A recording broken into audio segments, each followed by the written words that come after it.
എൻ്റെ മകൻ ഈ കോളേജിലാണ് പഠിച്ചത്. എൻ്റെ മകൻ അവിടെ പഠിച്ച കാലത്ത് ഞാൻ അവിടുത്തെ PTA ഭാരവാഹിയായിരുന്നു.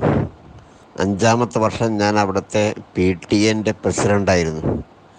ആ കോളേജിൽ നടക്കുന്ന എല്ലാ ക്രൂരതയും ഞാൻ നേരിട്ട് അനുഭവിച്ചതാണ്. എൻ്റെ മകൻ പോലും SFIയിൽ മെമ്പർഷിപ്പ് എടുത്തിട്ടില്ലെങ്കിൽ റാഗ് ചെയ്യുമെന്ന് പറഞ്ഞ് അവസാനം മെമ്പർഷിപ്പ് എടുക്കേണ്ടി വന്നു. എൻ്റെ മകനെ കൊണ്ട് കോളേജിൻ്റെ ഹോസ്റ്റലിലെ റൂമിൻ്റെ അകത്ത് ചെഗുവേരയുടെ ഫോട്ടോ വരയ്ക്കുകയും രക്തം കൊണ്ട് SFIയുടെ സിന്ദാബാദ് എന്ന് എഴുതി വയ്ക്കുകയും ചെയ്തിട്ടുണ്ട്.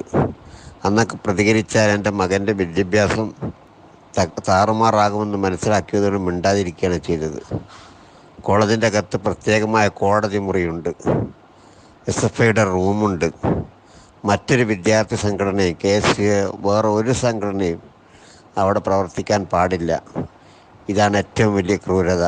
അതിൻ്റെ ബലിയാടാണ് സിദ്ധാർത്ഥ്. വിവാദ വിഷയങ്ങളിലെ ചർച്ച ഒഴിവാക്കാൻ PTA വാട്സാപ്പ് ഗ്രൂപ്പ് അഡ്മിൻ ഒൺലിയാക്കി. അഭിപ്രായം പറയാനുള്ള അനുമതി തടഞ്ഞതിൽ രക്ഷിതാക്കൾക്കിടയിൽ വിയോജിപ്പുണ്ട്.